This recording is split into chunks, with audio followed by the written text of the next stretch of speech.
प्रकारच्या कारवाई केल्या। मला पोलिसांना सांगायचं, सर्व पक्षाचे नेते या ठिकाणी आहेत। कारवाई करायची असेल तर आमच्या शेतकऱ्यावर करायची नाही, कारवाई करायची असेल तर ती कारवाई आमच्यावर त्या ठिकाणी तुम्ही करा। पण जोपर्यंत बघा, विषय एवढाच आहे की सरकार म्हणतंय अल्निनो येते, पाऊस कमी होणार आहे। मला तुम्हाला विचारायचं, पाऊस कमी झाला तर तुमच्या शेतामध्ये येणाऱ्या वर्षी काय पिकणार आहे का? काय पिकणार आहे का? जर काय पिकणार नसेल तर जो भाव, जो माल आपल्या हातामध्ये आहे त्याला चांगला भाव मिळाला पाहिजे का नाही मिळाला पाहिजे?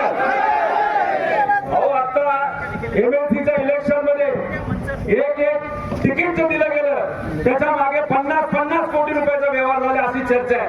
आणि मग आमच्या शेतकऱ्याने कष्टाने पिकवलेल्या कांद्याला 10 रुपये अतिरिक्त मागितले तर काय चुकते? काय चुकतंय का? मग आपल्याला किती रुपये पाहिजे? रेट 30 रुपये।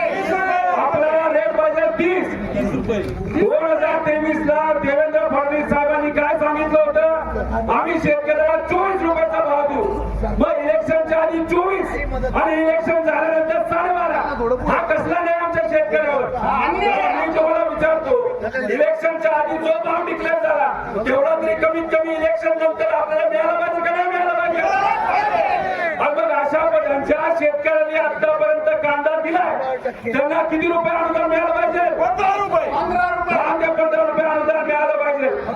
18 तारखेला आणि 26 तारखेला नाशिकला जे आंदोलन आम्ही सगळ्यांनी त्या ठिकाणी मिळून केलं, काँग्रेसचे नेते होते, आपल्या पक्षाचे नेते होते, शिवसेना उद्धव ठाकरे साहेबांच्या पक्षाचे होते, शेतकरी संघटनेचे होते, सीपीएमचे होते, या सगळ्यांनी आंदोलन केल्यानंतर 4 ते 5 रुपये जो कांद्याचा भाव होता आज वाढला का नाही वाढला?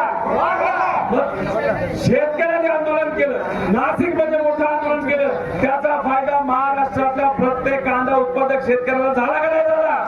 त्यामुळे आपल्या सगळ्यांची जबाबदारी आहे की आपल्या हक्कासाठी आपल्याला जर लढायची वेळ आली आणि सरकार जर आपलं ऐकत नसेल तर सरकारला आपल्याला गुडघ्यावर आणावं लागेल। आणि त्यासाठी जी कुठली भूमिका आपल्या सर्वांना घ्यायची ती भूमिका त्या ठिकाणी आपल्या सगळ्यांना घ्यायची। त्यामुळे आता ठरलंय की काय झालं तरी आपला आवाज हा राज्य सरकारकडे आणि दिल्लीपर्यंत गेला पाहिजे। त्यामुळे सगळ्यांनी ऊन असो, पाऊस असो, नाही तर काय असो, आपल्या हक्कासाठी आपला सिस्टमच्या विरोधात लढायचंय। आणि आता हा जो हायवे त्या ठिकाणी आपल्या शेतकऱ्याच्या वतीने त्या ठिकाणी अडवायचा आहे। आता याच्यात कोण असे आहेत ते घाबरतील रस्त्यावर जायला, त्यांनी हात वर करा। इथं कोण असे जे स्वतःच्या हक्कासाठी लढायला तयार आहे असं कुणी आहे का? अहो, ही भूमी कोणाची, कशाची, कुठल्या विचाराची आपल्या सगळ्यांना माहिती आहे। त्यामुळे सगळ्या शेतकऱ्यांच्या हक्कासाठी लढण्यासाठी आज काही प्रमाणात या सरकारला जागा करण्याची वेळ आली आहे। त्यामुळे शशिकांत शिंदे साहेब असतील, सपकाळ साहेब असतील, त्याच्याबरोबर काळे भाऊ असतील, बेनके भाऊ या ठिकाणी आले, पठारे भाऊ इथं आलेले, अशोक भाऊ पवार असतील आणि या भागाचं प्रतिनिधित्व करणारे जे या सभेसाठी नाही तर या आंदोलनासाठी ज्यांनी पुढाकार घेतला असेल, देवदत्त भाऊ असतील, हे सर्व लोक तुमच्यासाठी आले। आणि नगरमधनं सुद्धा आपले लंके भाऊ त्या ठिकाणी आलेले। त्यामुळे कृपा करून आपल्या सगळ्यांना विनंती आहे की सरकारला जागा करायचे, अजिबात घाबरायचे नाही आणि पोलिसांना सांगायचे कारवाई करा, नाही तर कलम जे टाकायचे ते आमच्यावर टाका, आमच्या शेतकऱ्यावर अजिबात तुम्ही त्या ठिकाणी टाकायचे नाही।